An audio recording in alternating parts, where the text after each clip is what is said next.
હરે કૃષ્ણ સર્વને ખૂબ ખૂબ જોડાવા માટે બધાને અભિનંદન.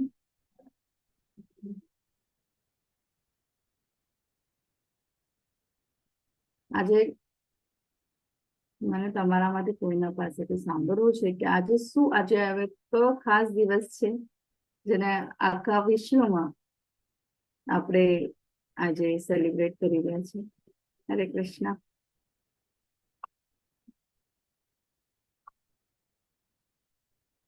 કહેશે ને?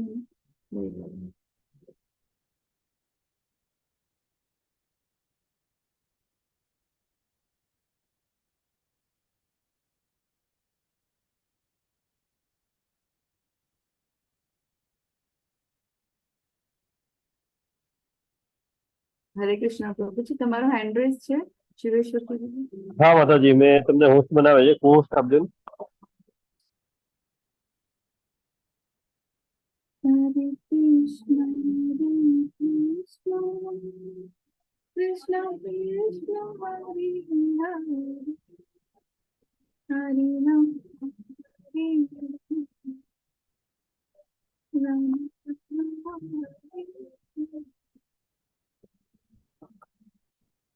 નાનું એવું કીર્તન લઈને પછી શરૂઆત કરીએ.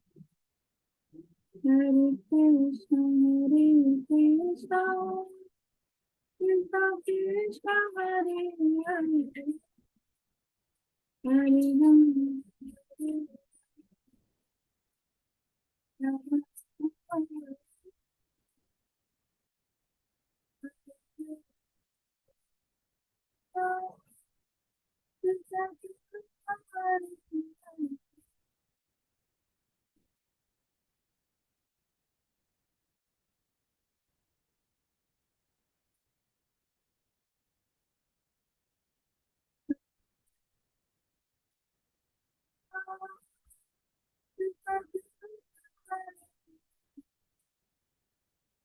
હરે રામ હરે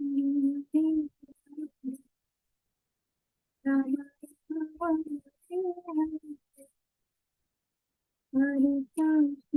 હરે કૃષ્ણ કૃષ્ણ કૃષ્ણ હરે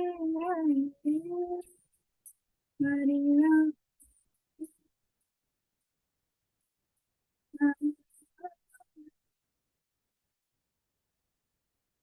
ખૂબ સ્વાગત છે તમારું બધાનું ઇસ્કોન બેંગ્લોર લાઈવ તરફથી. લેવલ 2 અધ્યાય 2 પાર્ટ 2 ની શરૂઆત છે.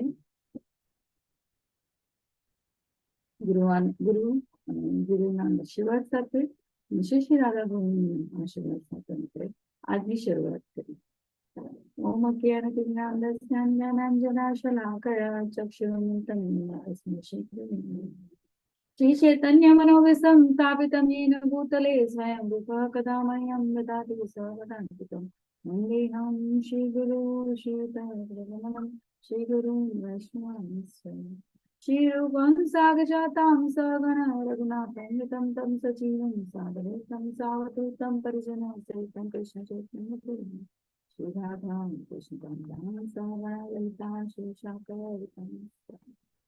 हे कृष्णा करुणा सिंधु नंदो जगत्पते गोपेशे गोपिका कांता राधाकांता नमोस्तुते. तप्त कांचन गौरांगे श्री राधे वृंदावनेश्वरी वृषभानुसुते देवी प्रणमामि हरिप्रिये. वाञ्छाकल्पतरुभ्यश्च कृपा सिन्धुभ्येव च पतितानां पावनेभ्यो वैष्णवेभ्यो नमो नमः. अनंत कोटि वैष्णववृंद जय जय भगवती की. ओम नमो भगवते वासुदेवाय. ओम नमो भगवते वासुदेवाय. ओम नमो भगवते वासुदेवाय. नमो विष्णुपादाय कृष्णवेषभूतले श्रीमते जयपताका स्वामी नमो आचार्य पदाय निताय कृपा पदायिने गौर कथा धाम दया नगर धाम सारिणे. नमो श्रीपादाय कृष्णवेषभूतले श्रीमते भक्तिवेदांत स्वामी नमस्ते सरस्वती देवे गौरवाणी प्रचारिणी निर्विशेष शून्यवादी काष्ठकरी जय हो श्री कृष्ण चैतन्य प्रभु नित्यानंद श्री अद्वैता गदाधर श्री सच्चिदानंद। जय हो श्री कृष्ण चैतन्य प्रभु नित्यानंद श्री अद्वैता गदाधर श्री सच्चिदानंद। जय हो श्री कृष्ण चैतन्य प्रभु नित्यानंद श्री अद्वैता गदाधर श्री सच्चिदानंद। हरे कृष्ण कृष्ण कृष्ण हरे हरे, हरे राम हरे कृष्ण। खूब खूब आभार જોડાવા માટે। તો આજનો આપણે અધ્યાય શરૂઆત કરીએ। યુદ્ધ ના કરવાનું ત્રીજું કારણ, પાપનો ભય। અને આપણે 33મા શ્લોક સાથે રિલેટ કરીએ। ભગવાને શું કીધું 33મા શ્લોકમાં, જે 38 થી 53મા શ્લોક સુધી આપણે ઇન ડિટેલ ભગવાન આપણને સમજાવશે, અર્જુનને સમજાવશે। ખૂબ સરસ રીતે આપણે આગળ વધીએ। હવે અટેન્ડન્સ લિંક આવશે। અટેન્ડન્સ આપણે રેગ્યુલર ભરવાની છે, પ્લીઝ આપણે રેગ્યુલર કરવાની છે। આપણો સાધના ચાર્ટનું અગર જો લિંક મુકાશે ત્યારે આપણે સાધના ચાર્ટને પણ ફોલો કરવું ઇમ્પોર્ટન્ટ। હા સર, આપણે લેવલ 2 કરી રહ્યા છે, તો એ આપણું કમિટમેન્ટ છે આપણી સાથે, કોર્સ સાથે નહીં, આપણી સાથે નહીં। જે રીતના આપણે લેવલ 1 કરીને આપણે 18 દિવસ આપણા ટાઈમ યુટિલાઇઝ કર્યું અને થોડું ઘણું જે આપણે જ્ઞાન પ્રાપ્ત કર્યું, એની એન્હાન્સ માટે ભક્તિમાં આપણે કેવી રીતના એડ ઓન આ લેવલ 2 દ્વારા થયું। અને આપણે દ્રઢ નિશ્ચય, આજે આપણને ભગવાન એના વિશે પણ જ્ઞાન આપશે કે સ્થિત પ્રજ્ઞ કેવી રીતના થવું, બુદ્ધિને કેવી રીતના આપણે સ્થિત કરવાની છે અને કેમાં સ્થિત કરવાની છે, એના વિશેનું જ્ઞાન આપણને ભગવાન અહીં આપી રહ્યો છે। ખૂબ સરસ। દરેક અધ્યાયનો સારાંશ આ અધ્યાયનો છે। એટલે ઇન શોર્ટ બધું જ જ્ઞાન ભગવાન આ અધ્યાયમાં આપણને આપી રહ્યો છે। કાલે આપણે ખૂબ સરસ આત્માના લક્ષણો વિશે જોઈને નિષ્કામ કર્મ સુધી આગળ। હવે ભગવાન કહે છે, અર્જુનના પ્રશ્નનો ઉત્તર આપે છે પાપના ભય વિશે। સુખ દુઃખે સમય કૃત્વા લાભાલાભો જયા જયો તતો યુદ્ધાયુજસ્વ નેવ પાપમ વાપ્યસ્યસि। तो सुख के दुख, हानि के लाभ तथा जय के पराजय विશે વિચાર કર્યા વગર યુદ્ધ કરવા ખાતર યુદ્ધ કર, અને આ પ્રમાણે કરવાથી તને કદાપી પાપ લાગશે નહીં। અહીંયા કહી શકીએ એક જ વસ્તુ પર ફોકસ કર। જ્યારે આપણે કોઈ પણ કર્મ કે કામ કરતા હોય તો આપણે એના રિઝલ્ટ વિશે વધારે ચિંતા કરતા હોય છે, અને એ રિઝલ્ટ વિશે ચિંતા કરવામાં આપણે આપણું જે કામનું જે ફોકસ છે, જેમાં આપણને 100% આપવાનું છે, એને આપણે વિસરી જતા હોય છે। ભૌતિક હોય કે આધ્યાત્મિક, તમે આપણે આપણું પોતાનું આપણે સેલ્ફ રિયલાઇઝ કરીએ તો આપણે જોઈએ કે આપણે સેલ્ફ જજમેન્ટ પણ કરીએ। તો હું અગર વિચારું કે જમવાનું બનાવવાનું છે, તે જમવાનું કેવું બનશે, સારું લાગશે, ખારું બનશે, ખાટું બનશે, શું બનશે, કડવું બનશે, મીઠા વગરનું બનશે, અગર જો એવું જ ફોકસ કરું તો મારે જે મેઇન જે કામ છે, જે ફોકસ જે જમવાનું બનાવવાનું છે, ભોગ બનાવવાનું છે, કે જે પણ કરવાનું છે, એમાં મારું રિઝલ્ટ પર જો મને મારું ફોકસ જશે તો હું જે મારું કામ કરવાની છે એની તૈયારીઓ કેવી થશે, અને કન્ફ્યુઝન, ફ્રસ્ટ્રેશન, કારણ કે મારી ચિંતા શેમાં છે, મારું ચિંતન શેમાં છે, એના રિઝલ્ટ પર। એ જ ચિંતા જે અહીંયા અર્જુન અનુભવી રહ્યા છે, હે ને, કે આ શું થશે, હું આમ કરીશ, અનિશ્ચિતતા, હે ને, અનિશ્ચિતતા પણ આવે છે, કન્ફ્યુઝન ક્રિએટ થાય છે એમના મનમાં કે આવું કરવાથી આમ થશે, તેવું કરવાથી તેમ થશે। તો એ ભગવાન એક જ વસ્તુ પર ફોકસ રાખવાનું કહે છે કે એક જ સમય એક જ વસ્તુ પર હંમેશા ફોકસ હોય, જે છે ભગવાન કહે છે તારું ફોકસ શું હોવું જોઈએ ક્ષત્રિય તરીકે લડવાનું। તો તું સુખ કે દુઃખ, હાનિ કે લાભ તથા જય કે પરાજય વિશે વિચાર કર્યા વગર યુદ્ધ કરવા ખાતર યુદ્ધ કર, એટલે તારે કર્તવ્ય કર, અને આ પ્રમાણે કરવાથી તને કદાપી પાપ લાગશે નહીં। તો એ છે ને પાપનો ભય, તારું કર્તવ્ય છે તારે કરવાનું જ છે.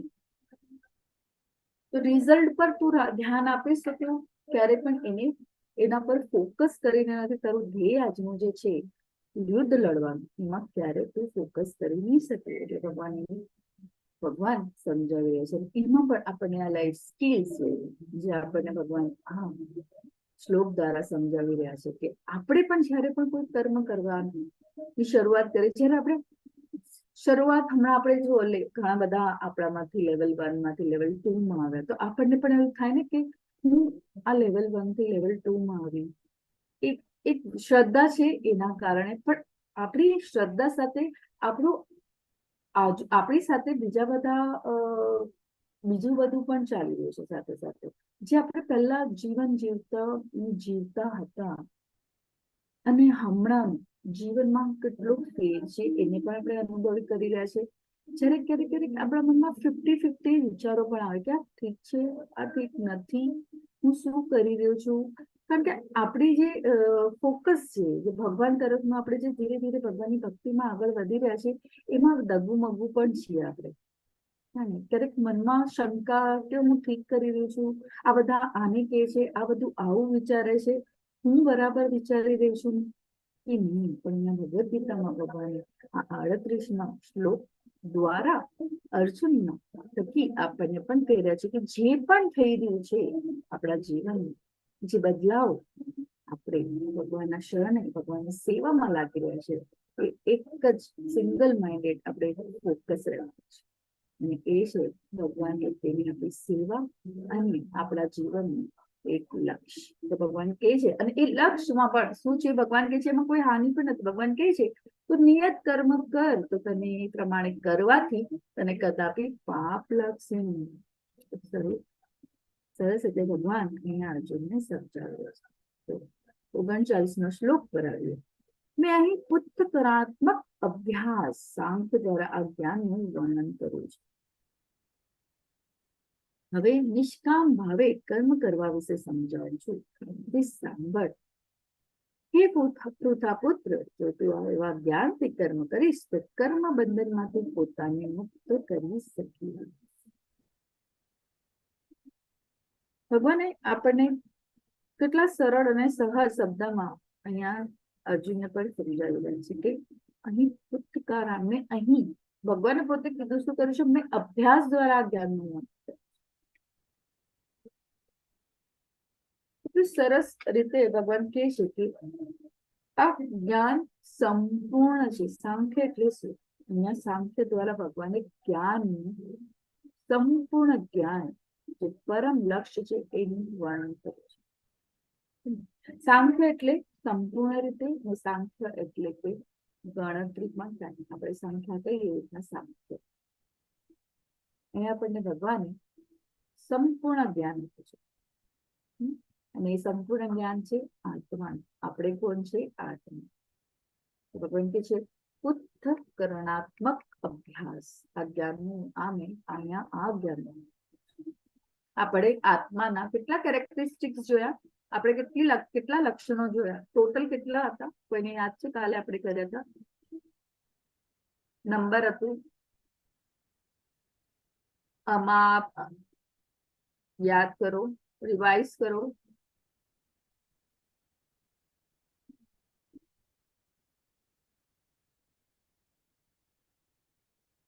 હરે કૃષ્ણ. મારો અવાજ આવી રહ્યો છે બધાને? એમ આઈ ઓડિબલ? હરે કૃષ્ણ. તો આપણે આત્માના કેટલા કેરેક્ટરિસ્ટિક્સ જોયા? આમાં યાદ છે કોઈને? મને તો એક જ યાદ આવે છે, સનાતન, આમાં પરિવર્તનશીલ. ચાર્ટ બોક્સ મૂકી શકો છો. અવિનાશી. અવિનાશી. ખૂબ સરસ.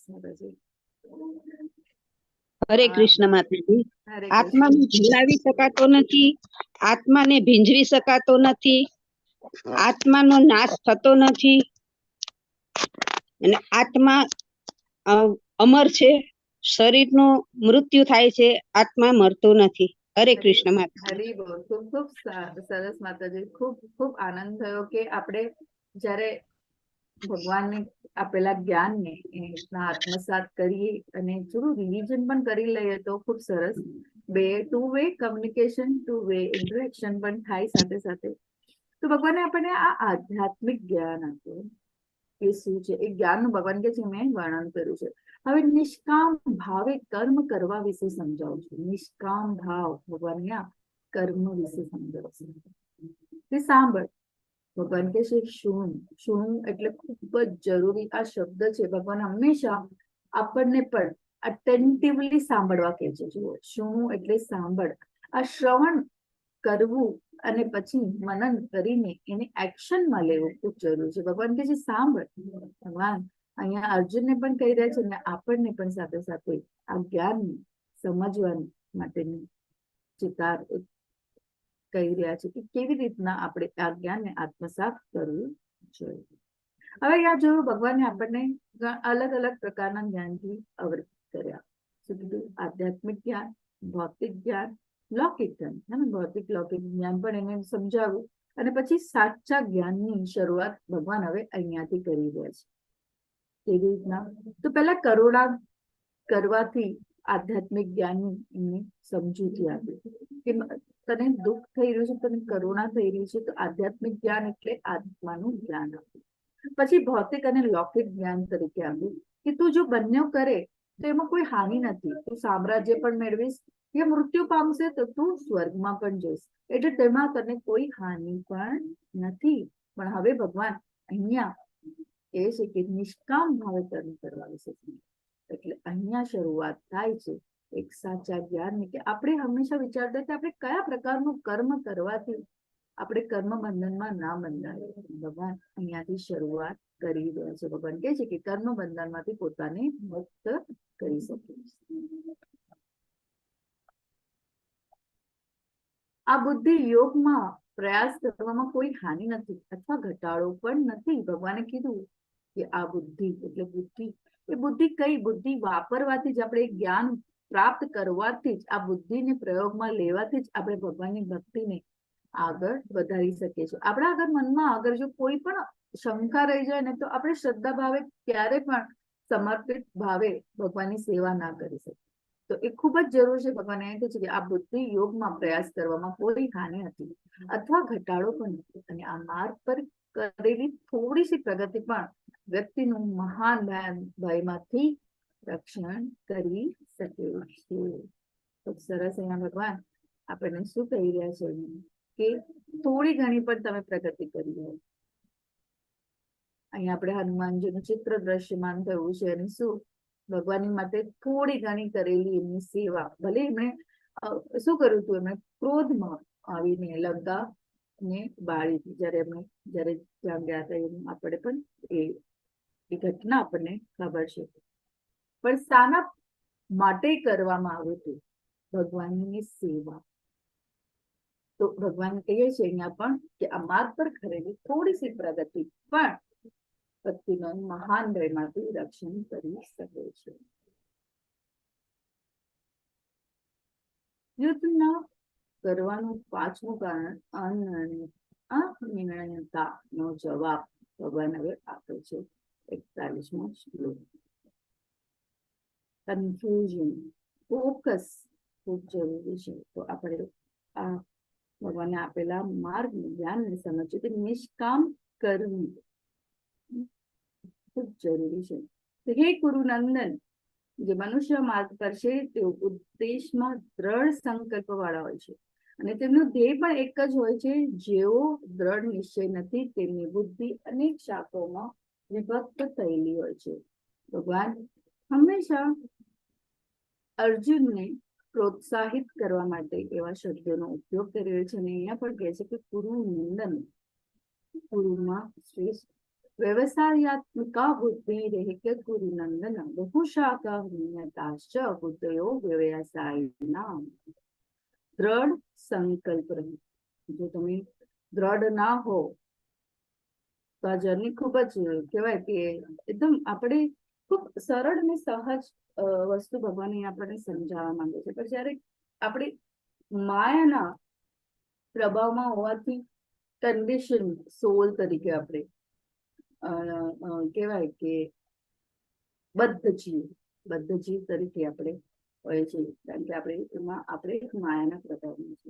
પણ જ્યારે આ અજ્ઞાનતા માંથી આપણે જ્ઞાન જ્યારે લઈએ છીએ, ગુરુનું શરણ લઈએ છીએ, તો એ શું થઈ જાય છે, એ ધીરે ધીરે એક અજ્ઞાનતામાં, જે રીતના ગ્લાસમાં ખરાબ પાણી હોય ને બરાબર ધૂળવાળું પાણી હોય, પણ એની અંદર સારું પાણી આપણે રેડતા જઈએ તો શું થાય, એ પાણી સ્વચ્છ થતું જાય, હે ને, કારણ કે ખરાબી બહાર નીકળતી જાય ને પાણીમાં સ્વચ્છતા. એવી રીતના જ આપણે આ જ્ઞાનને પણ પ્રાપ્ત કરી રહ્યા છે, ને આ જ્ઞાનતામાંથી આપણે જ્ઞાન તરફ આપણે આગળ વધી રહ્યા છે. તો ભગવાન કહે છે કે જે મનુષ્ય આ માર્ગ પર છે, તે ઉદ્દેશમાં દ્રઢ સંકલ્પ વાળા હોય છે, જેને આ જ્ઞાન પ્રાપ્ત થયું છે, અને આ સંકલ્પને જાળવે છે. દ્રઢ સંકલ્પ થાય છે કે મને આમાં આગળ વધવું છે, કારણ કે આપણને પહેલા જ્ઞાન નથી, અને એ જ્ઞાન આપણને મળ્યા પછી આપણે શું કરીએ છીએ, સંકલ્પ લેવો છે. દ્રઢ સંકલ્પથી આપણે આગળ વધશું, અને તેમનો ધ્યેય પણ એક જ હોય છે. જો અહીંયા પહેલા આપણે 38 શ્લોકમાં જોયું કે તારે કન્ફ્યુઝ થવાની જરૂર નથી, તારે ખાલી તારું ફોકસ જાળવી રાખવાનું છે. અને અહીંયા ભગવાન કહે છે કે ફોકસ કેવી રીતના જાળવી શકે છે, તો એક દ્રઢ સંકલ્પ દ્વારા. અને એનો એક જ ધ્યેય છે, જો દ્રઢ નિશ્ચય નથી, તેની બુદ્ધિ અનેક શાખાઓમાં વિભક્ત થઈ રહી છે. દ્રઢ સંકલ્પ શું છે, આત્મ સાક્ષાત્કાર કરવું, આપણા જીવનનું લક્ષ્ય મેળવવું ભગવાનની ભક્તિ દ્વારા.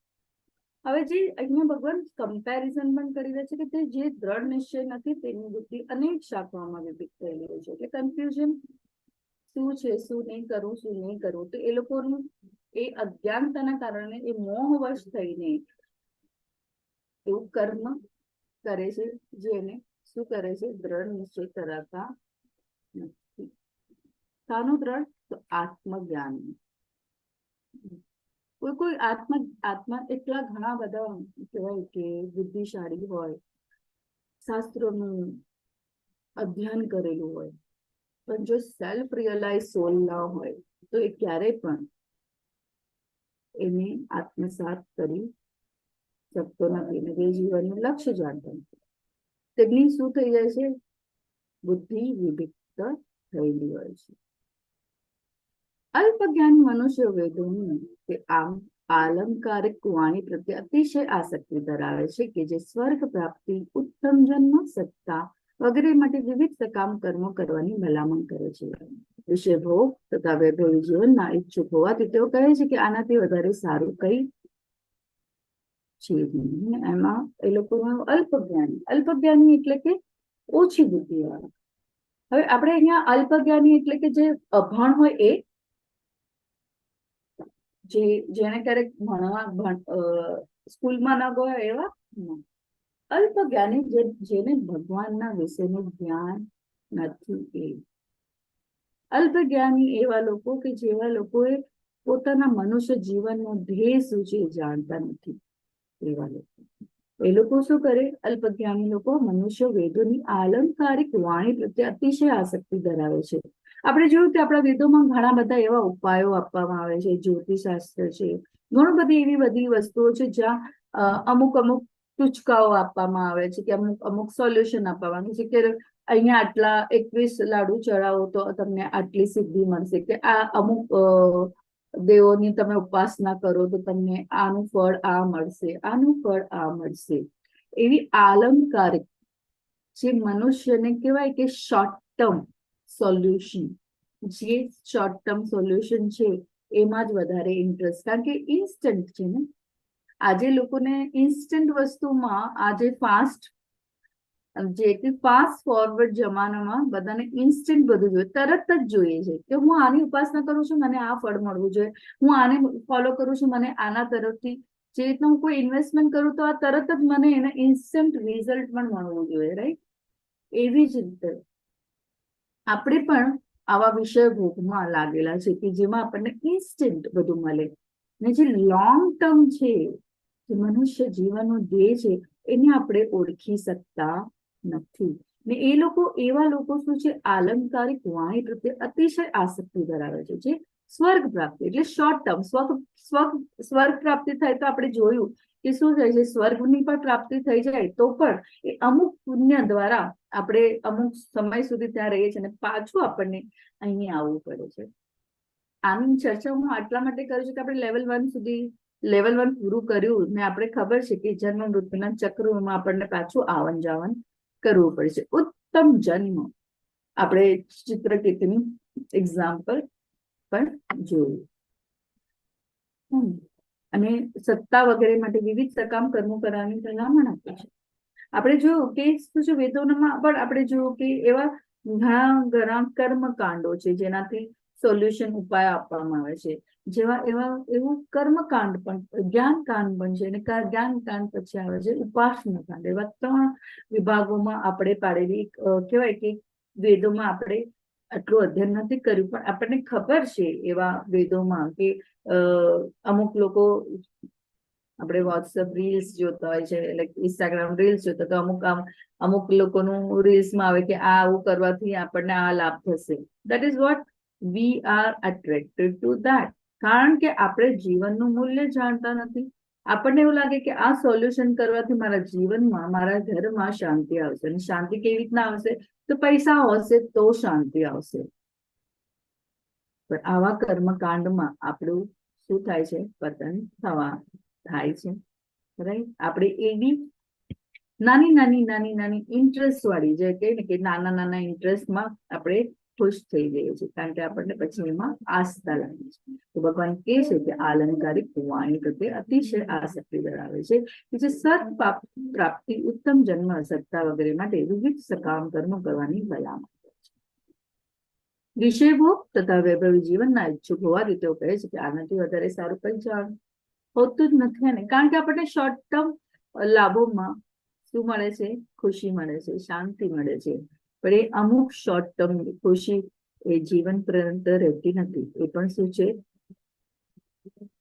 નાશવંત, જે આપણને ભગવાન સાથે જોડતી નથી.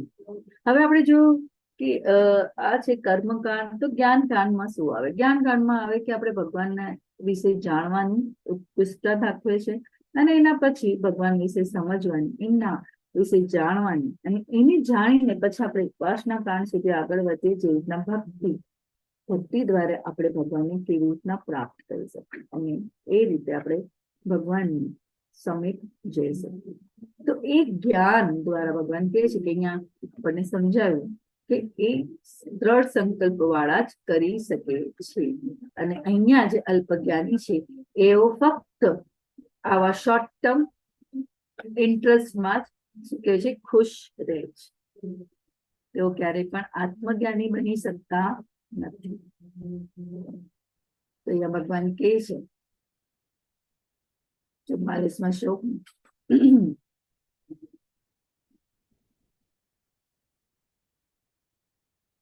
જે મનુષ્ય ઇન્દ્રિય ભોગ તથા ભૌતિક ઐશ્વર્ય પ્રત્યે અતિશય આસક્તિ ધરાવે છે તથા આવી વસ્તુઓથી મોહગ્રસ્ત થઈ જાય છે, તેમના મનમાં પરમેશ્વરની ભક્તાઈ સેવા વિશે દ્રઢ સંકલ્પ થતો નથી. તમારી પાસે કેટલું પણ જ્ઞાન હોય પણ તમે ઇન્દ્રિય ભોગમાં લાગેલા હો તો શું થાય છે? તમે ક્યારેય પણ ભગવાનની ભક્તિમય સેવા કરી શકતા નથી. આપણે ક્યારેય જોઈએ છે કે કોઈ એટલું સરસ સિલ્વર પુરુષ, આપણે કહે ને કે કેટલા સરસ કુટુંબમાં જન્મ્યા છે, એ લોકોને કઈ જ કરવાની જરૂર નથી.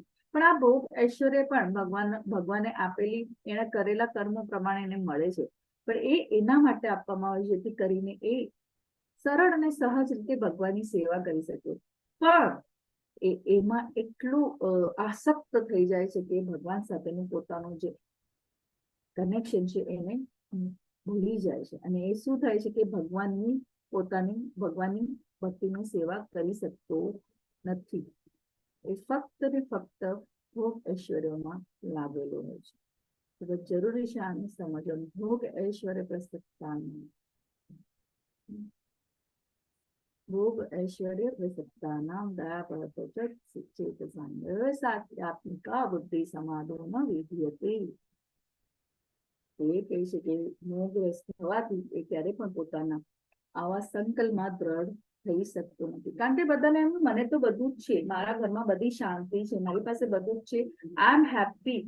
અને એ હેપીનેસમાં એ પોતાના સાથેના ભગવાનના સંબંધને ભૂલી ગયો, કારણ કે એને ઇન્દ્રિય ભોગમાં રુચિ છે.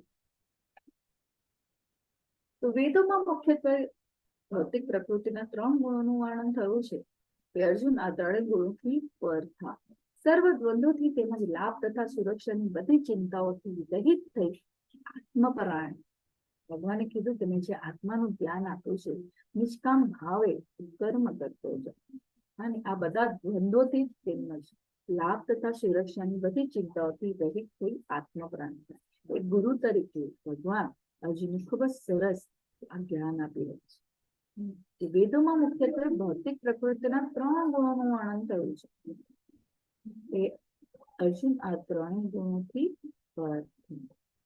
ખૂબ સરસ ને કે આપણે અહીંયાથી ચોથું કારણનો જવાબ ભગવાન અહીંયા અર્જુનને આપી રહ્યા છે કે કૌટુંબિક પરંપરાનો નાશનો જવાબ ભગવાન અહીંયા આપે છે.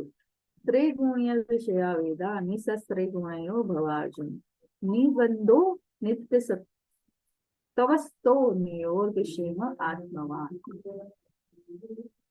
નિત્ય સદા શુદ્ધ સત્યમાં સ્થિત. લાભ તથા લાભ હંમેશા આપણે ક્યારે પણ કઈ પણ વસ્તુ કરીએ તો હંમેશા પહેલા આપણે હંમેશા એની રિઝલ્ટની ચિંતા કરતા હોય. અહીંયા એ જ રિઝલ્ટની ચિંતા અર્જુનને પણ થઈ રહી છે કે કૌટુંબિક પરંપરાનો નાશ થશે. ખૂબ સરસ રીતે અહીંયા ભગવાન સમજાવી રહ્યા છે કે શું કરવું જોઈએ. હવે આપણે શરૂઆત કરીએ. આપણામાંથી ઘણા એવા ડિબેટર્સ છે.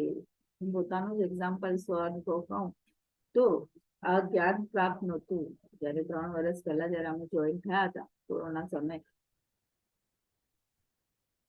ત્યારે ભગવદ્ ગીતા શું છે, ભગવદ્ ગીતાનું જ્ઞાન શું છે, 16 માળા શું છે, મંત્ર શું છે, ગુરુનું શું મહત્વ છે જીવનમાં, એનું કોઈ પણ જ્ઞાન નહીં હતું. અને આ દ્વંદ્વોથી તમે વિચાર કરો કે પહેલા 1 માળા કરવી અને પછીથી 16 માળાની અને પછી ભગવાનના શબ્દ રોજ એ સંકલ્પ એ દ્રઢ નિશ્ચયતાથી પછી ધીરે ધીરે આપણા મનમાં જે ક્લેશો છે એનું નિવારણ કરીને, એવું નથી કે ઇટ ઇઝ ઇઝી, બટ જ્યારે દ્રઢ ભાવથી આપણે જયારે ભગવાન ના દાસ આપણે કેમ કે એમના ગુરુના ચરણોમાં આપણે શરણાગત થઈએ ત્યારે કેટલું જીવન બદલાય છે. અને એના માટે ખૂબ ખૂબ આભારી છીએ અમે બધા કે અમે નમનેશ્વર દાસ પ્રભુજીના અંડરમાં આ ગંગાને નો સ્વાદ, અમૃત સ્વાદ અમે ચાખી શક્યા અને પોતાના જીવનનું જે લક્ષ્ય છે એને પ્રાપ્ત કરવાની કોશિશ કે પ્રયત્ન કરી રહ્યા છે. એવું નહીં કાલે આપણે એકાદશી કરી, પહેલા ઉપવાસ કરતા, પણ એ ઉપવાસનો લાભ ખાલી એક કહેવાય ને કે એ જ કર્મકાંડ તરીકે જ વિચારતા ને કે આ ઉપવાસ કરવાથી આ થાય ને, એટલું જ્ઞાન નહોતું કે ઉપવાસ એટલે ભગવાન સાથે જોડાવું, યોગ એટલે જ ભગવાનની સાથે જોડાવું, કર્મ યોગ એટલે પણ શું છે, યોગ એટલે જ એનો અર્થ છે ભગવાન સાથે જોડાવું. પહેલા આપણે હોટલમાં જઈને જે ખાવું ને એમાંથી બધા લિમિટેશન આવીને પછી ફક્ત ભગવાનનો પ્રસાદ જ લેવો, એ પણ એક દ્રઢ નિશ્ચયતા આવે એટલે જીવન એકદમ અપસાઇડ ડાઉન 360 ડિગ્રી બદલાઈ જાય. તો કેવું જીવન પહેલા આપણે જીવતા ને હમણાંનું જીવનમાં જમીન આસમાનનો ફરક છે. એ અનુભવ આપણે કરી શકીએ છીએ. અહીંયા કહેવાનું એ જ તાત્પર્ય છે કે આત્મ ધ્યાન જો થાય, સદગુરુનું જો શરણ મળે તો ખૂબ સરળ અને સહજ થઈ જાય. અને અહીંયા ભગવાન કૃષ્ણ અર્જુનને પણ જ્ઞાન આપી રહ્યા છે કે આ 3 ગુણોથી બહાર થાવ.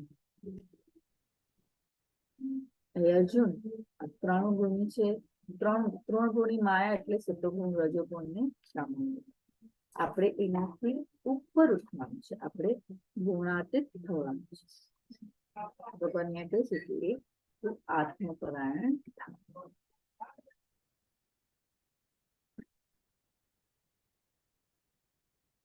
જે હેતુ એક નાના કુવાથી સરે છે તે બધા હેતુ વિશાળ જળાશયથી તરત જ પરિપૂર્ણ થઈ જાય છે. તે જ પ્રમાણે વેદોમાં રહેલા ઉદ્દેશને જાણવા માટે વેદોના સર્વ આશયો સિદ્ધ થઈ જાય છે. ખૂબ સરસ રીતે અહીંયા ભગવાન જવાબને કન્ટિન્યુ કરે છે કે પરંપરાનો નાશ, જે આપણે કહે છે કે જે હેતુ આપણને એવું લાગે કે એવું કેટલું સરળ છે ને કે ભગવાન માળા કરવી, ભગવાનને પ્રસાદ ચડાવવો, ખાલી આપણને શું કરવાનું છે? એડ ઓન કરવાનું છે. આપણે જેવું જીવન જીવી રહ્યા છીએ એમાં જ આપણે એડ ઓન કરવાનું છે. પણ ક્યારેક ક્યારેક અમુક પરિસ્થિતિ ઘરમાં એવી ના હોય, અમુક પરિસ્થિતિ લોકો આપણું જેવું વિચારતા ન હોય, તો it is so difficult, sometimes so difficult. It is difficult, એવું નથી. આપણે જયારે બીજા સાથે પરિવારના બીજા સદસ્યોને મળીએ, આપણા ઘરના સદસ્યો પણ એક્સેપ્ટ કરવું થોડું ડિફિકલ્ટ જાય, પછી ધીરે ધીરે ધીરે એ પણ એની સમજતા જાય. એની સમજમાંથી ત્યારે આપણે પરિવારથી બહાર જઈએ તો એમાં પણ એવા ફ્રેન્ડ્સને મળીએ તો અમુક વસ્તુની આપણે જયારે કહીએ કે ના મને આવું કરવું છે તો it is difficult for them to accept અને it is difficult for us to make them understand. ત્યારે એ અઘરું પણ છે અને કઠિન છે, પણ જયારે એ આપણે સહજ અને સરળતાથી એને ધીરે ધીરે પાર કરે તો એ સરળ પણ થઈ જાય છે. અને આપણે જો તો ખૂબ જરૂરી છે કે આપણે ભગવાન કહે છે કે આ નાના નાના કુવાથી, એટલે કે શું આપ્યું છે ભગવાને આપણને? વેદોમાં જ્ઞાન આપ્યું, ઉપનિષદોમાં જ્ઞાન આપ્યું, અને એ જ્ઞાનનો એક ઉદ્દેશ શું છે કે કૃષ્ણ પ્રીતિ અર્થે કર્મ કરવું, અને એનો આશય અને જીવનનું લક્ષ્ય પણ એ જ છે. ઉદ્દેશ છે કે કૃષ્ણ શું છે એમને જાણવું, ભગવાનની ભક્તિ કેવી રીતે આપણે કરી શકીએ. એ આપણે 15મા અધ્યાયમાં પણ જોયું કે ભગવાનની ભક્તિ કેવી રીતના આપણે કરવી.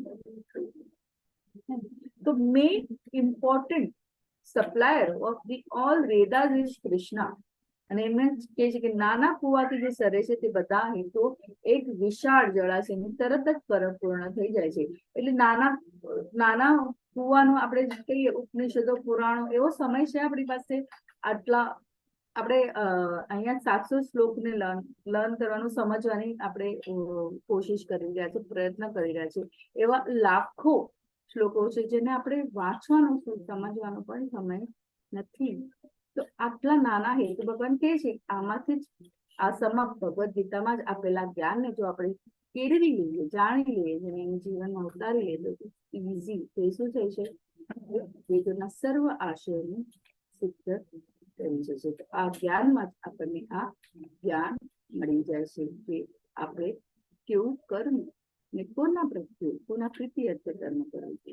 તને તારું નિયત કર્તવ્ય કર્મ કરવાનો અધિકાર છે.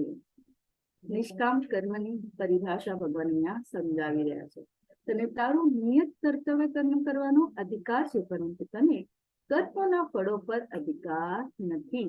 તું પોતાની જાતને કદાપી પોતાના કર્મના ફળોનું કારણ માનીશ નહીં, અને સ્વકર્મ ન કરવામાં પણ કદી આસક્ત થઈશ નહીં. ભગવાન અહીંયા ખૂબ જ સરસ રીતે અર્જુનને સમજાવી રહ્યા છે. અને આ ખૂબ જ important Shloka of the day આપણે કહીએ ને છે, કર્મણા અધિકારસ્તે મા ફલેષુ કદાચન મા કર્મ ફલે હેતુ તે સંતોષ કર્મણી. તને તારું કર્તવ્ય કર્મ કરવાનો અધિકાર છે. બીજું, તને કર્મના ફળો પર અધિકાર નથી. ત્રીજું, તું પોતાની જાતને કદાપી પોતાના કર્મના ફળોનું કારણ માનીશ નહીં. ચોથું, સર્વ કર્મ ન કરવામાં પણ કદી આસક્ત થઈશ નહીં. 4 વિભાગમાં ભગવાને નિષ્કામ કર્મનો પૂરો સચોટ કારણ આપ્યું. ભગવાને શું ને રીઝન અને કામ અને અર્થ પણ આપ્યો. નિષ્કામ કર્મ કોને કહેવાય? જેમાં આપણે શું કરવાનું છે? પોતાનું નિયત કર્તવ્ય કર્મ કરવાનું છે. પછી જે કર્મ કરીએ છીએ એમાં ફળનો અધિકાર આપણને નથી, અને કદાપી પોતાને કરતા માનીશ નહીં, અને એ કામ કરવામાં પણ આસક્ત થઈશ નહીં.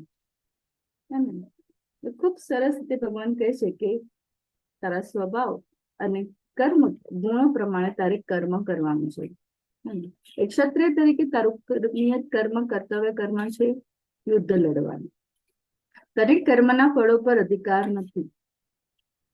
યુદ્ધ જીતીશ કે ના જીતીશ એમાં તારો કોઈ અધિકાર નથી. જે પણ ફળ આવે, જીતવામાં અને હારવામાં પણ જે પણ ફળ છે એનો ફળ પર કોઈ અધિકાર નથી. અને જો તું પોતાની જાતને કદાચ પોતાના કર્મના ફળોનું કારણ માનીશ નહીં, તો તું હારીશ પણ તો એનું કારણ તું પોતાને નહીં માનતો, અને તું જીતીશ પણ તો પણ એને તું પોતાનું કારણ નહીં માનતો, પોતાને એનું કારણ નહીં માનતો. સ્વકર્મ ન કરવામાં પણ કદી આસક્ત થઈ જ નથી. તો એ જે રિઝલ્ટ આવવાનું છે, તને એવું લાગે કે પાસ ફેલ જે પણ થવાનું છે, તો એનો મતલબ એ નથી કે મારે એના પર ધ્યાન નથી આપવાનું. એને તારે પૂરા સિદ્ધ 100% આપવાનું છે, એમાં તારે આસક્ત થવાનું નથી. ખૂબ સરસ અને સરળ સહજ રીતે ભગવાને અહીંયા નિષ્કામ કર્મની પરિભાષા આપી છે. ખૂબ જ સરસ. અહીંયા 4 ભાગમાં ભગવાને આપણને કીધું, નિયત કર્મ કર્તવ્ય કર્મ, ફળ પર અધિકાર નથી, તું પોતાની જાતને કદાપી કરતા માનસ નહીં, સ્વકર્મ કરવામાં અચકાવવું નહીં. ખૂબ સરસ. એટલે આપણે એ રીતે જો એક છોડનો દાખલો રહ્યો, ખેડૂત છે ને એ વિચારે કે મારે આને છોડને બીજ લઈ આવે, એનું ભરણ પોષણ કરે, એની દેખરેખ રાખે, અને પછી એ ઝાડમાંથી વૃક્ષ અને વૃક્ષમાંથી પછી એના પર ફળ આવે, ને એ ફળને જયારે લે ત્યારે એને વિચારે કે આ મારા થકી થયું છે, તો હી ઇઝ વેરી રોંગ. કેવી રીતના? તો એ જે બીજ લેવો એનો જે એક્ઝામ્પલ સરસ આપણે સમજીએ તો કૃષ્ણ ભગવાનને કહે છે કે આ ફળનો અધિકાર મારો છે, પણ એ કહે છે અહીંયા પોતાના આપણે પણ એને ખેડૂતના જગા પર રાખે કે આ ફળનો તો અધિકાર મારો હોવો જોઈએ, કારણ કે મેં એને વાવ્યો છે, મારા થકી થયું છે. તો ભગવાન કે ઠીક છે, તારા થકી થયું, તો બીજ ક્યાંથી આવ્યું? બીજમાંથી અગર જો બીજ પણ જો તું લઈ આવ્યો, બીજમાંથી સૂર્યપ્રકાશ, માટી, જે પણ પરિબળ લાગ્યા એનું શું?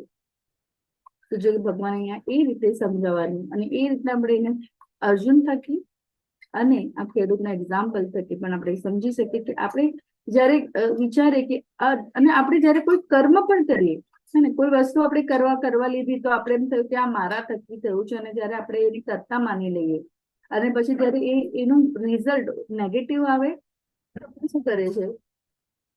દુઃખી થઈએ છીએ. પોઝિટિવ આવે તો આપણે એમાં અહમમાં આવી જઈએ છીએ, અભિમાન થઈ જઈએ છીએ. તો ધીસ ઇઝ વોટ ભગવાન આપણને સમજાવવા માંગે છે કે આ વસ્તુ જયારે આપણે કરીએ એને નિષ્કામ કર્મ તરીકે કરવાનું છે, ફળની આશા રાખ્યા વગર, અને એમાં આપણે પોતાને કરતા માનવાનું નથી ને આસક્ત પણ થવાનું નથી. જો કર્મ કરીએ છીએ એને 100% પણ આપવાનું છે. તો એ અર્જુન યોગમાં સ્થિર રહે. ભગવાન કહે તારી બુદ્ધિને સ્થિર કર, સફળતા કે નિષ્ફળતાની સર્વ આસક્તિ છોડી દઈને તારા કર્તવ્ય કર્મો કર, મને આવી ક્ષમતા યોગ કહેવાય છે. વિદ્યાર્થીનું પણ આપણે જો એક્ઝામ્પલ લઈએ તો 2 વાર કેટલી મહેનત કરે અને પછી જયારે પણ કોઈ પણ રિઝલ્ટ આવે, અગર એને 75% આવ્યા અને 95 એક્સપેક્ટેશન હતું તો કેટલું દુઃખી થઈ જાય ને. અને એવા ઘણા બધા દાખલાઓ પણ આપણે જોઈએ છે કે એ લોકો કેવું પગલું પણ ભરી લે છે. ધીસ ઇઝ વોટ કર્મના ફળોનું આપણને જે ફળનું જે આપણને મળે છે, ભગવાન એ કહે છે કે તમારે એમાં આસક્ત પણ નથી થવાનું. ક્યારેક આપણે બહુ જ અટેચ થઈ જઈએ અને એ અટેચમેન્ટમાં આપણે દુઃખી થઈ જઈએ છીએ, અને દુઃખી થવાનું કોઈ જરૂર નથી. ભગવાન કહે છે કે એમાં બેલેન્સ રહેવાનું છે. હે અર્જુન, યોગમાં સ્થિર રહે, સફળતા કે નિષ્ફળતાની સર્વ આસક્તિ છોડી દઈને તારા કર્તવ્ય કર્મો પર મનની આવી ક્ષમતા યોગ કહેવાય છે. જે મન બેલેન્સ રહે, ફોકસ રહે, તો એ શું થઈ જાય છે? એને યોગ કહેવાય છે. એટલે આપણે હંમેશા કંઈ પણ કર્મ કરીએ એમાં આપણે આસક્ત નથી થવાનું. પણ ભગવાને એ પણ કીધું છે કે 100% આપવાનું. ભગવાને કીધું એને યુદ્ધ લડવાનું છે તારે, તો એવું નહીં વિચાર કર કે એમાં શું થશે. અગર જો જે પણ રિઝલ્ટ આવે એને તારે પોતાને કરતા પણ માનવાનું નથી, પણ એની સાથે તારે 100% પણ આપવાનું છે. Very important. તો કોઈ પણ આપણે કર્મ કરીએ, કઈ પણ કર્મ કરીએ, ભૌતિક રીતે, આધ્યાત્મિક રીતે પણ, એમાં આપણે 100% કર્તવ્ય, નિયત કર્તવ્ય, ગમે તેટલું ભગવાન આગળ પણ બોલશે કે ખામી ભરેલું કેમ ન હોય, આપણને આવડતું પણ કેમ નહીં, પણ જે આપણું નિયત કર્મ કર્યું છે એ આપણે કરવાનું છે. અને કેવા મનોબળમાં? તો સ્થિત, બેલેન્સ, ફોકસ રહીને.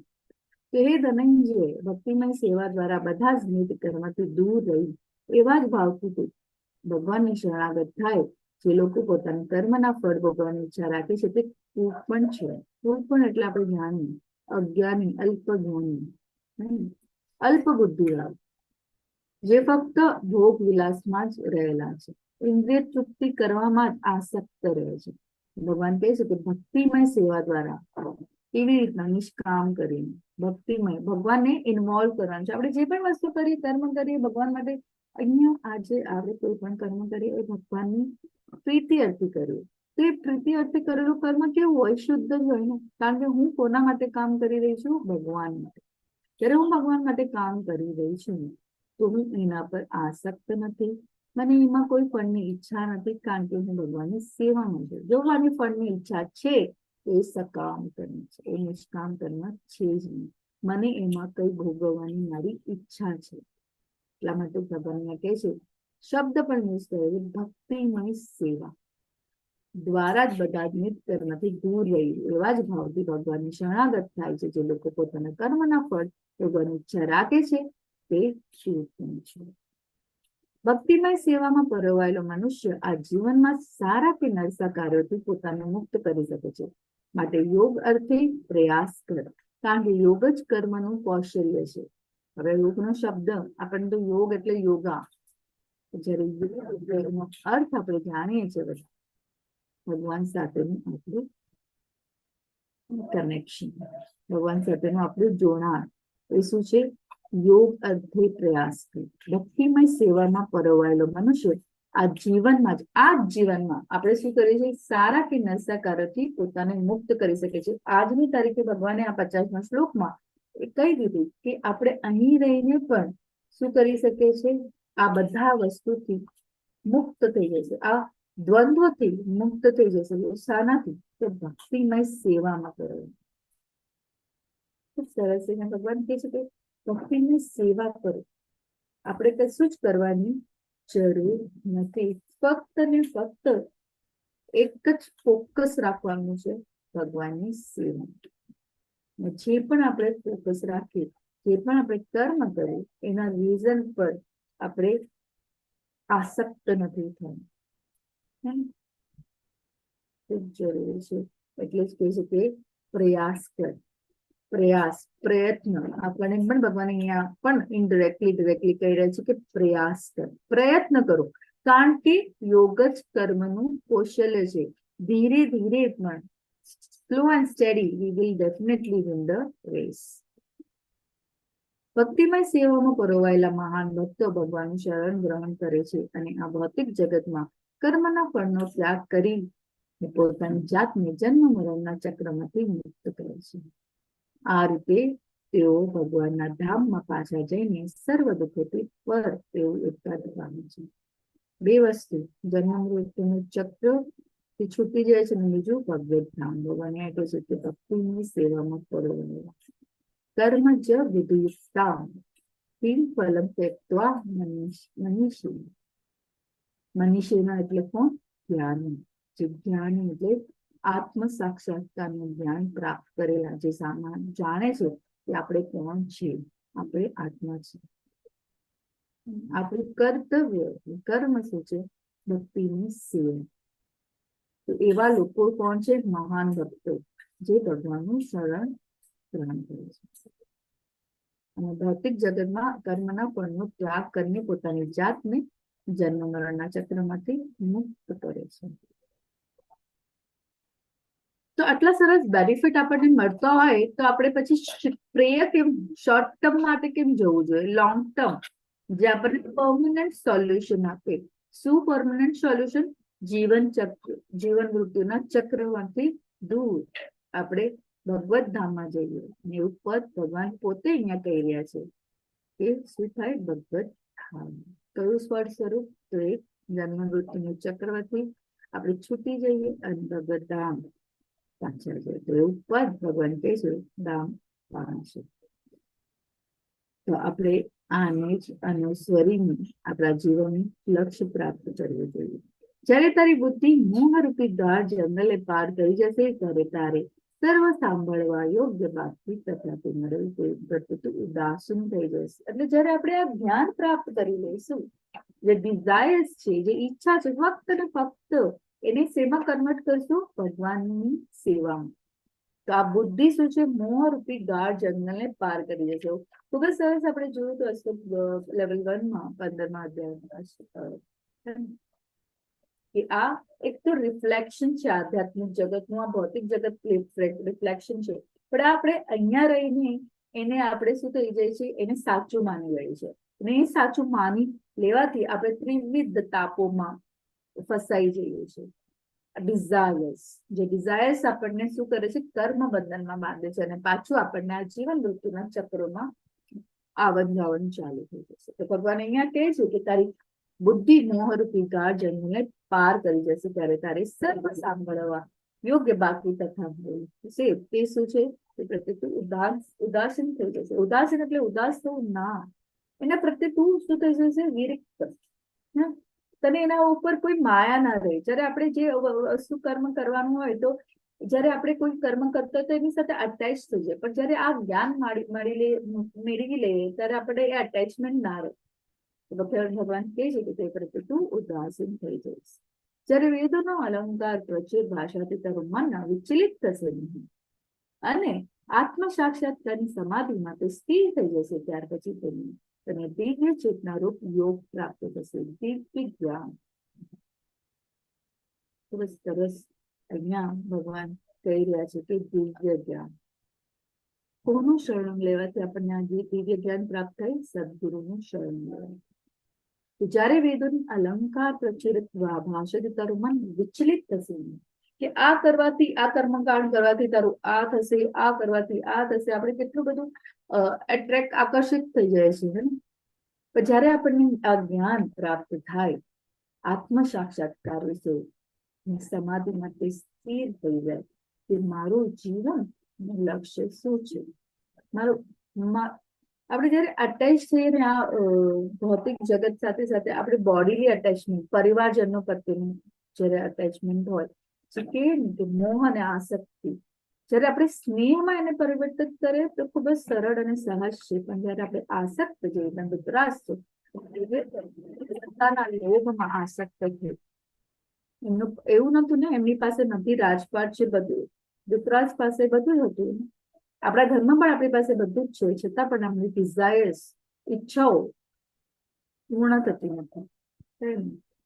વધારે મેળવવાની ઈચ્છાઓ જ આપણને કર્મ બંધનમાં ભગવાન કહે છે કે આત્મ સાક્ષાત્કારની સમાધિમાં તે સ્થિર થઈ જશે. આત્માનું જ્ઞાન પ્રાપ્ત કરી લેવાથી શું થઈ જાય? એ સમાધિમાં આપણે સ્થિર થઈ જશે. ત્યાર પછી તને દિવ્ય ચેતના રૂપ યોગ પ્રાપ્ત થશે. જે સાચું જ્ઞાન જે ભગવાન કહે છે કે જે આત્માનું જ્ઞાન છે. તો 5 બુદ્ધિ યોગમાં કાર્ય કરવાના ફાયદાઓ શું છે? જોઈએ આગળ.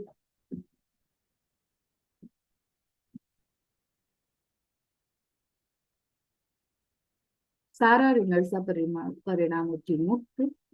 51 શ્લોકમાં જન્મ મૃત્યુના ચક્રોમાંથી મુક્તિ, ફરીથી ધામમાં જવું અને વૈદિક સંસ્કારો પ્રત્યે ઉદાસીન. વૈદિક સંસ્કારો એટલે કર્મકાંડ, સકામ કર્મકાંડ, જે આપણને કર્મ બંધનમાં બાંધે છે. અને કૃષ્ણ સાથેના શાશ્વત દાસ્ય ભાવ વાળા સંબંધની અનુભૂતિ ખરી સમાધિ. જયારે આપણે ભગવાન કહે છે ને કે કર્તા માની લે છે, ત્યારે આપણે શું થાય છે? આસક્ત, મેં કર્યું કરતા. પણ જયારે આપણે એમાં જ કૃષ્ણ ભગવાનની કૃપા સમજીને એમણે આપેલી એ કૃપાને આપણે જયારે આત્મસાત કરીએ તો એ શું થાય છે? સમાધિનો અનુભવ કરાવે છે. જો શ્લોક નંબર 54 to 72, સ્થિત પ્રજ્ઞ કૃષ્ણ ભાવના અમૃતમાં સ્થિર થયું. ખૂબ સરસ આપણે 54મા શ્લોકમાં શરૂઆત કરી રહ્યા છો. ખૂબ સરસ એવાનો ઈશ્વર એવો સ્થિર દ્વિની વ્યાખ્યા અહીંયા ભગવાન સમજાવે છે. અને અર્જુન પ્રશ્ન પૂછે છે. આ જ્ઞાન મેળવ્યા પછી અર્જુનના મનમાં પ્રશ્ન આવે છે કે કૃષ્ણ, અધ્યાત્મ લીન થયેલી ચેતનાવાળા મનુષ્ય સ્થિત પ્રજ્ઞના લક્ષણો કયા છે? તે કેવી રીતે બોલે છે, તેની ભાષા કેવી છે, તે કેવી રીતના બેસે છે અને તે કેવી રીતે ચાલે છે?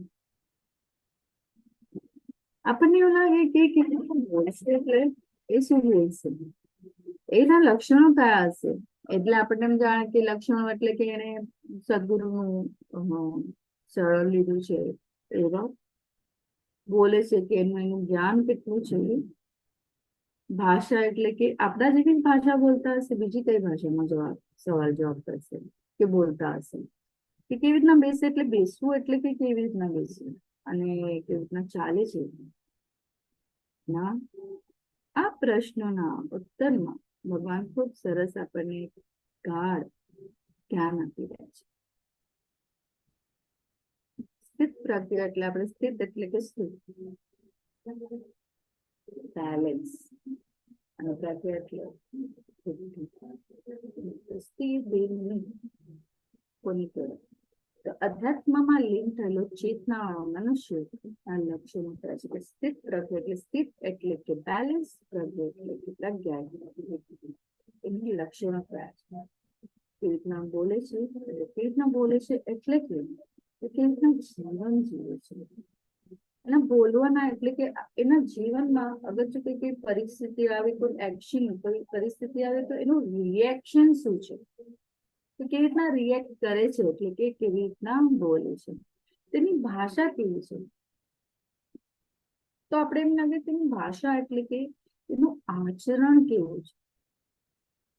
ભાષા એ કયા શબ્દોનો પ્રયોગ કરે છે, કેવી રીતના બોલે છે, એની ભાષા કેવી છે, એનું રિએક્શન કેવું છે, એક એવા સંજોગોમાં એ કેવી રીતના પોતાને ઢાળે છે. સ્થિત પ્રજ્ઞા એટલે કે બેલેન્સ. બેલેન્સ એટલે કે દરેક સ્થિતિમાં, દરેક પરિસ્થિતિને જોઈને એનું આચરણ, એનું બોલવાનું કેવું છે, એ કેવી રીતના બેસે છે, તો એ કેવી રીતના બેસે છે, તો એ કેવી રીતના બેસે છે એટલે કે એ પોતાને કેવી રીતના કંટ્રોલ કરે છે. It's very important. અહીંયા આપણને ભગવાન બધી જ સમર્પણ કેવી રીતના આપણે જીવનને અને એમાં આવતી પરિસ્થિતિને કેવી રીતના જોવું જોઈએ, વેરી ઇમ્પોર્ટન્ટ.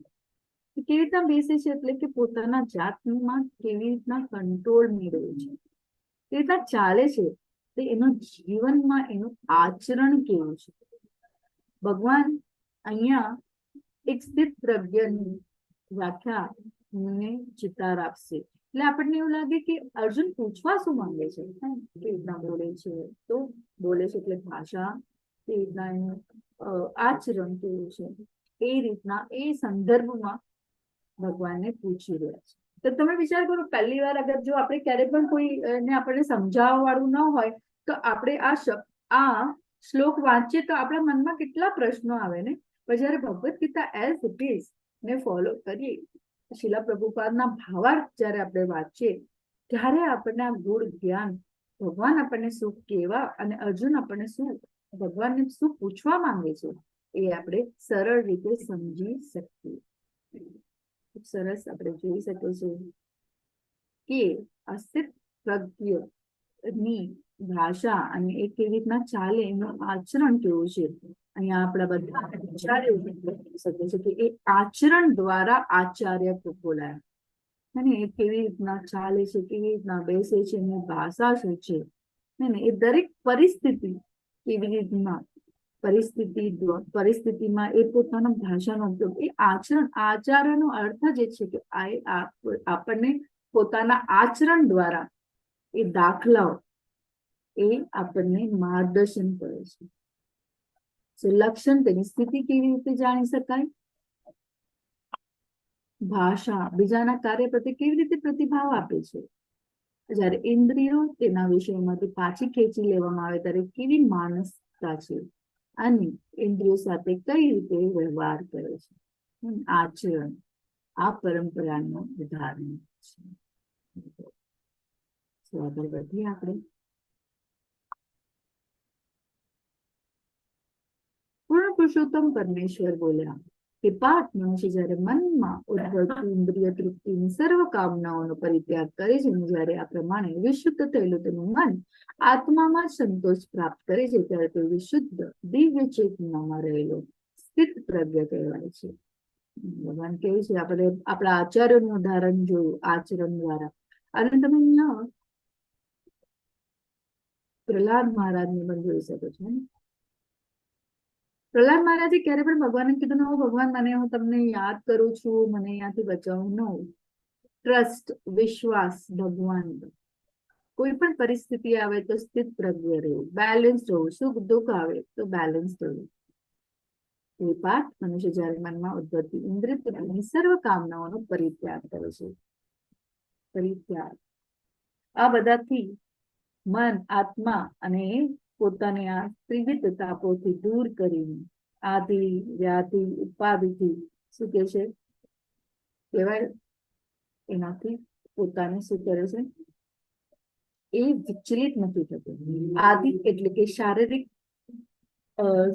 સંતાપોથી, વ્યાધિ એટલે ભૌતિક બહારના વાતાવરણમાંથી થતી કોઈ પણ આવતી ઘટનાઓ એને શું કે છે, વિચલિત નથી કરતી. અને જ્યારે વ્યાધિ, ઉપાધિ એ કુદરતી આવતી આપત્તિથી પણ એ વિચલિત નથી થતું. આદિ, વ્યાધિ, ઉપાધિ. તો આધ્યાત્મિક, આદિદેવિક, આદિભૌતિક, આ ત્રણ વસ્તુનું આમાં આપેલું છે, જેમાં આપણે એકદમ સરળ ભાષામાં સમજવાની કોશિશ કરો.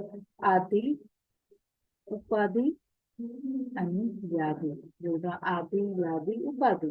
આદિ એટલે શારીરિક સંતાપો, આદિ એટલે ભૌતિક સંતાપો, અને ઉપાધિ એટલે કુદરત તરફથી આવેલી કોઈ પણ આપત્તિઓ. એને શું છે, આપણે શું કહેવાય, એનાથી વિચલિત નથી થતું. જ્યારે આ પ્રમાણે વિશુદ્ધ થયેલું મન આત્મામાં સંતોષ પ્રાપ્ત કરે છે ત્યારે તે વિશુદ્ધ દિવ્ય ચેતનામાં રહેલો સ્થિત પ્રજ્ઞ કહેવાય છે. તો એનાથી વિચલિત થતો નથી.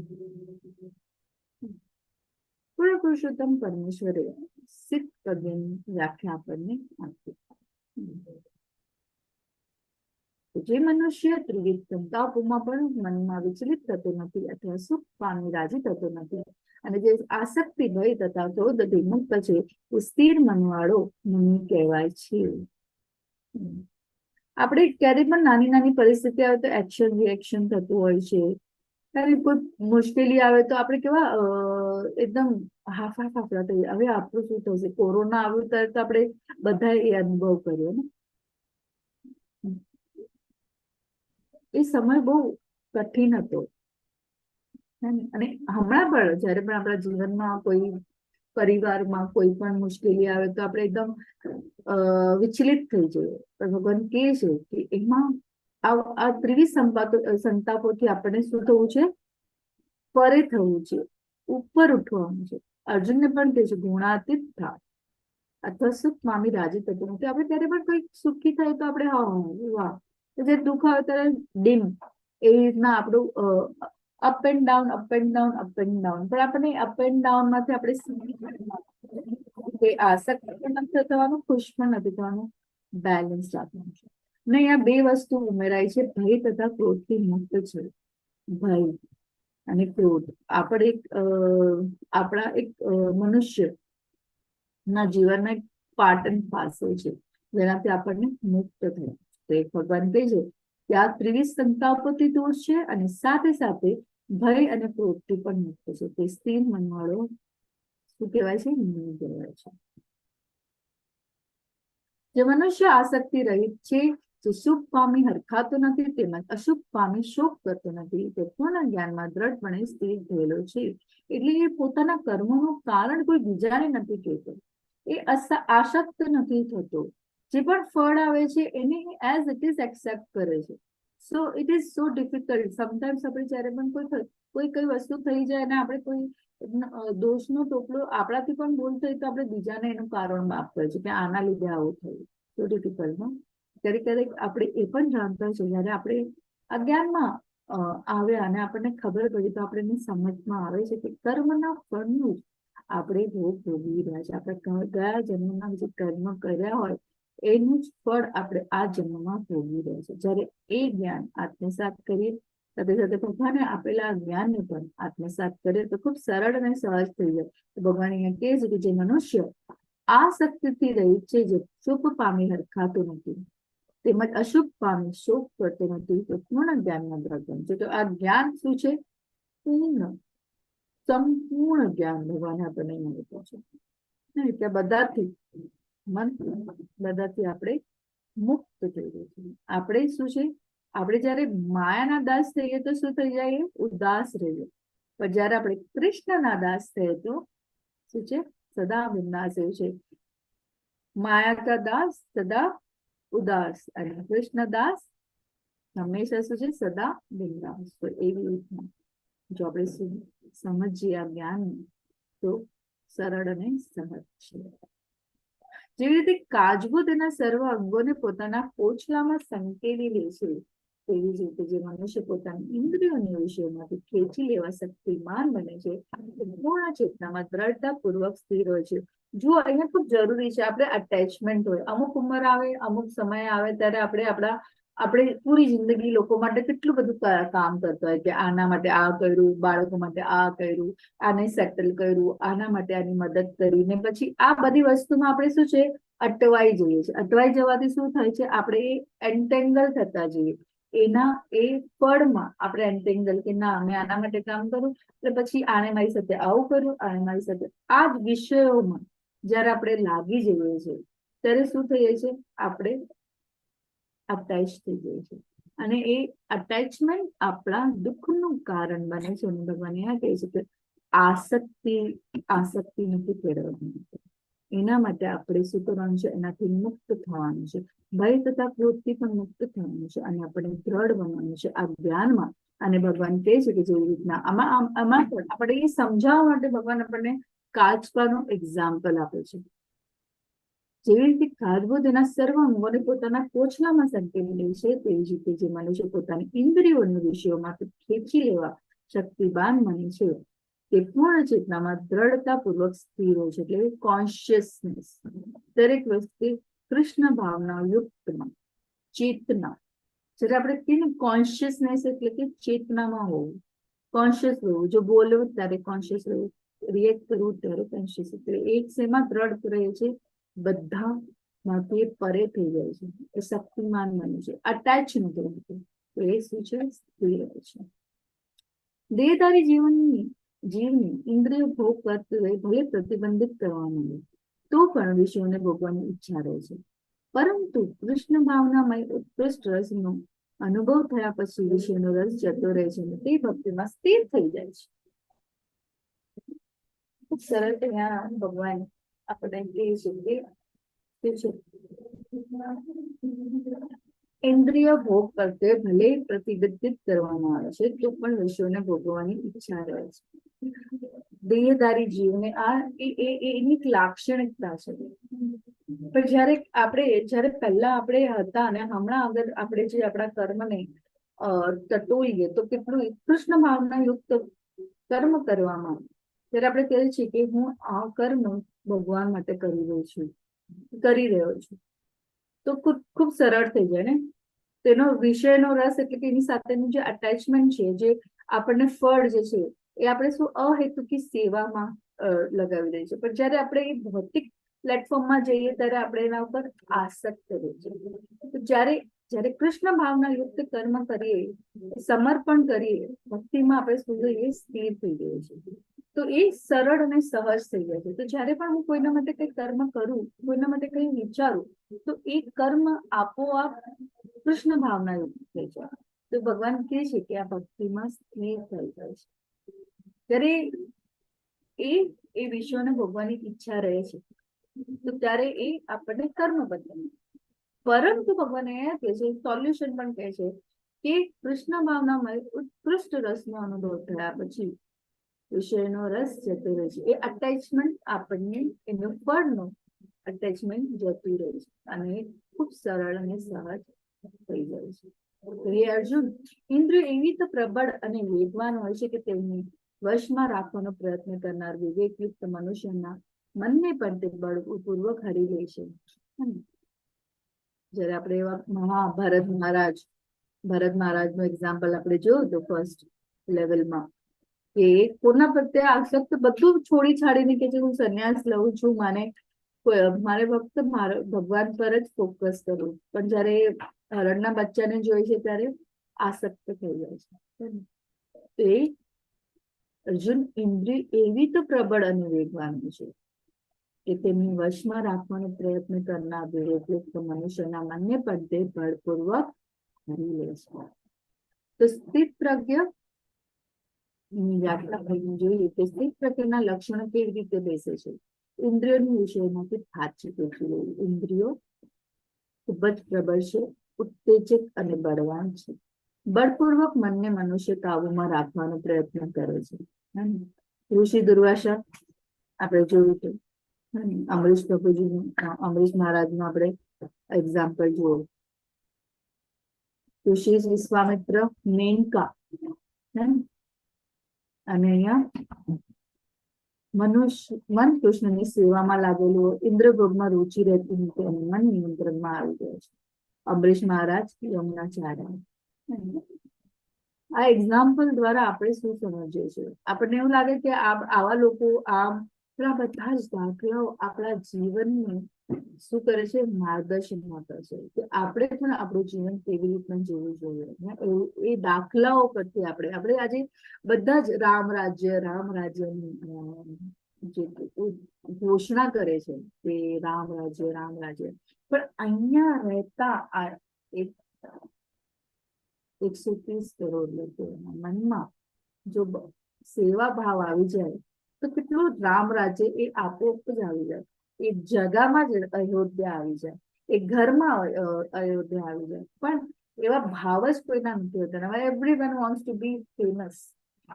બધાને ઇન્દ્રિય સુખ ભોગવવું છે, બધાને હું શું છે, મેં શું કર્યું એની તકતી લગાવી છે. તો ક્યારે પણ એ રાજ્ય પોસિબલ નથી જ્યાં સુધી તમે મનથી પૂર્ણ રીતે સમર્પિત ના હો. તો તમે કોઈ પણ તકતો લગાવી દો, કઈ પણ લગાવી દો, પણ જો તમારામાં એ ભાવ ન હોય, ભક્તનો ભાવ ન હોય, દાસનો ભાવ ન હોય, તો તમે પણ ક્યારે પણ જે એક લક્ષ્ય છે એ પ્રાપ્ત ના કરી શકો. તો તમે જોયું કે એવા મહાન ઋષિ મુનિઓ પણ આવા એનાથી શું કહેવાય છે, આસક્ત બન્યા. એક્ઝામ્પલ આપણે જોયું. અને અમરીશ મહારાજના દાખલા પરથી તો આપણે ખૂબ જ સરસ કે એમને અતૂટ ભગવાન પર શ્રદ્ધા, ટ્રસ્ટ, જે રીતના પ્રહલાદ મહારાજનું એક્ઝામ્પલ જોયું કે ટ્રસ્ટ, કે ભગવાનને કહે છે ને કે તમારી જે ઈચ્છા હશે આઈ એમ એક્સેપ્ટિંગ ધેટ. જયારે એ વસ્તુ આપણા જીવનમાં આવે ને તો ભગવાન કહે છે કે ભગવાન મનને કૃષ્ણની સેવામાં લગાવવાથી ઇન્દ્રિય ભોગમાં આપણી રુચિ રહેતી, ભોગવવાની ઈચ્છા જ આપણે નથી.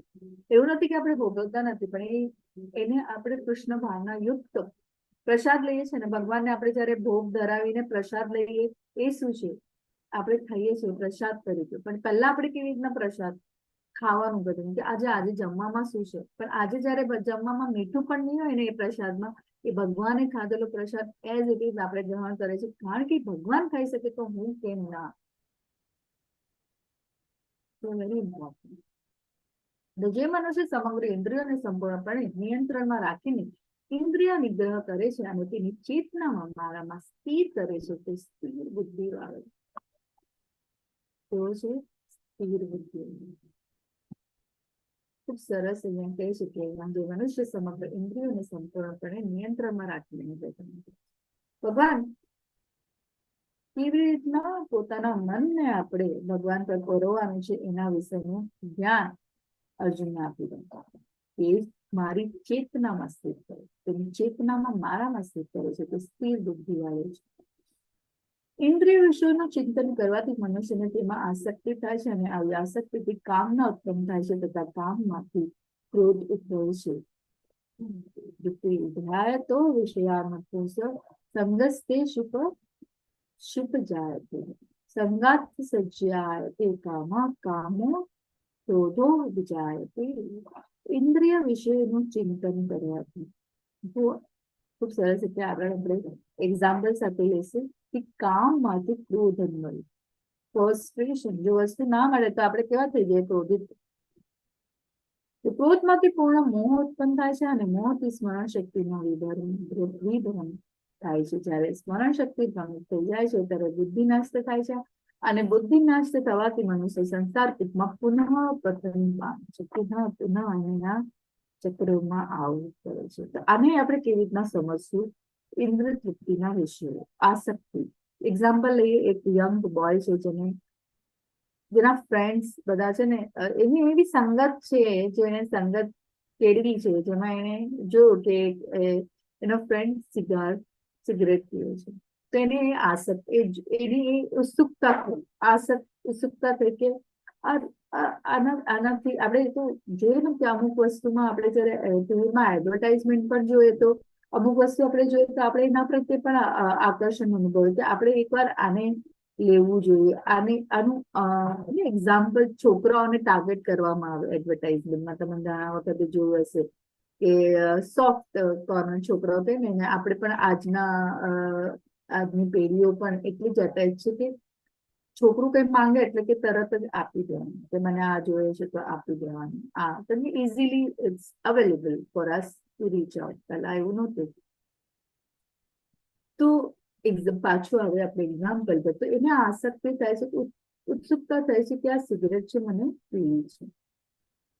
એ આસક્તિ એ ઇન્દ્રિય વિષયનું મનન કરે છે અને એના ઉપર આસક્તિ અનુભવે છે અને એ આસક્તિમાં એને ઈચ્છા વ્યક્ત થાય છે. એ ઈચ્છા વ્યક્તમાં એ વિચારે છે કે મને આ લેવું છે ને લે છે તો એની ઈચ્છા એટલે કે કામ ના થાય છે. એ કામ પરથી જયારે એને એ વસ્તુ મળતી નથી, સપોઝ એનામાં એ કેવાય કે કેવાય એને કેવું, એના મા બાપે કીધું કે ના તારે આ લેવાનું નથી, કારણ કે એ આસક્તિ થવાથી એને એ હેબિટ થઈ ગઈ છે કે એ એના વગર રહી નથી શકતો. તો એ ઈચ્છાથી એ ફ્રસ્ટ્રેશન થાય છે, કારણ કે ફ્રસ્ટ્રેશન થાય શાના માટે કે એને ના પાડવા માંગે છે અને ના પાડવાથી એ શું કરે છે, એ ક્રોધ વ્યક્ત કરે છે. એ ક્રોધ દ્વારા મોહ પામે છે, મોહ દ્વારાથી એ એના પર કંટ્રોલ નથી કરી શકતો. તો સ્મૃતિ વિભ્રમ થાય છે, પછી બુદ્ધિનો નાશ થાય છે, પછી શું થાય છે, પતન. આ સિગરેટના એક્ઝામ્પલથી આપણે કહીએ કે અમુક લોકોને અમુક વસ્તુની એક હેબિટ પડી હોય, તો એ હેબિટને એ લોકો અંકુશમાં નથી લાવી. ઘણા બધા જણ એવા હશે જેને એવી ટેવ હોય લેવાની, ખાવાની, પીવાની. It is so difficult two control. જ્યારે એ મળતું નથી તો એ ફ્રસ્ટ્રેટ થાય અને અમુક વસ્તુમાં એવું પણ હોય છે કે કોઈનું વસ્તુ સાથે આપણે એક્ઝામ્પલ લઈએ છીએ, સાથે સાથે કોઈ વસ્તુ આપણે એવું થાય કે આપણે વિચાર કે અમુક માણસ આપણી રીતે વર્તન કરવું જોઈએ અને હવે વર્તન ના કરે તો આપણે એમાં પણ ક્રોધિત થતા હોય છે. અને ક્રોધિત ના થવાથી શું થાય છે, બુદ્ધિ આપણે કોઈ વાર આપણે સાંભળ્યું છે કે મને બહુ ગુસ્સો આવે છે, મને આવું થાય છે, આ બુદ્ધિ ભ્રષ્ટ થાય છે. બુદ્ધિ ભ્રષ્ટ થાય તો શું થાય છે, પાછું આપણે ઝીરોમાં આવી જાય. પછી આપણને ગેલી એને આવું ના કરીએ તો સારું થાય. અને ટેવમાં આવું નથી હોતું. ટેવને આપણે કહેવાય ને કે it's fine, it's cool, but it's so difficult to come out of it. તો આને આપણે એ રીતના જોઈ શકીએ. પરંતુ સમસ્ત રાગ તથા દ્વેષથી મુક્ત અને મુક્તિના નીતિ નિયમોના આચરણ દ્વારા પોતાની ઇન્દ્રિયોને સંયમિત કરીને તેને વશમાં રાખવામાં સમર્થ મનુષ્ય ભગવાનની પૂર્ણ કૃપા પ્રાપ્ત કરી શકે છે. પરંતુ સમસ્ત રાગ તથા દ્વેષથી મુક્ત અને મુક્તિના નીતિ નિયમોના આચરણ દ્વારા, નીતિ નિયમોના આચરણ એટલે કે એની પ્રેક્ટિસ દ્વારા. એક જ દિવસનું કામ નથી હોતું. કોઈ પણ ટેવ છોડવા માટે એવું ને કે આજે મને એવું લાગ્યું કે આજે હું છોડી દઉં, પણ એને છોડતા અમુક સમય લાગે, કારણ કે એટલા વર્ષોની જૂની આદતો છે. પણ એ જૂની આદતોને છોડવા માટે પણ આપણે પોતાને સમય આપવો જોઈએ. નહીં કે આપણે ફ્રસ્ટ્રેશનમાં it's so difficult, it is difficult, yes it is difficult, એક સ્વભાવ પડી ગયો હોય, એ સ્વભાવને નીકાળતા સમય લાગે, it doesn't mean it is impossible. હા, ઇટ્સ પોસિબલ. ભગવાન કહે છે કે નીતિ નિયમોના આચરણ દ્વારા પોતાની ઇન્દ્રિયોને સંયમિત કરીને તેમને વશમાં રાખવામાં સમર્થ મનુષ્ય ભગવાનની પૂર્ણ કૃપા પ્રાપ્ત કરી શકે છે. અમુક વસ્તુ હવે આપણને એમ લાગે કે તમે સમય કાઢીને એક માળા કરતો હોય, 2 માળા કરતો હોય, 3 માળા કરતો હોય, તે શું થઈ જાય? એ આચરણ નીતિ નિયમો દ્વારા રીતના મંગલા આરતીમાં આવવું, હે ને, એ કેવી રીતના એ મંગલા આરતીમાં આવવાથી આપોઆપ એ આપણને ભગવાન પ્રેરણા આપે. તો ભગવાનની જે જરૂરથી ભગવાનની એ પ્રેરણા, ભગવાનની પૂર્ણ કૃપા આપણામાં થાય છે. તો આ પ્રમાણે કૃષ્ણ ભાવના અમૃતમાં સંતુષ્ટ થયેલા મનુષ્ય માટે ભૌતિક અસ્તિત્વના ત્રિવિધ તાપ નષ્ટ થઈ જાય છે, કારણ કે તેનું કર્મ અને વિચારો ફક્ત ને ફક્ત ભગવાન.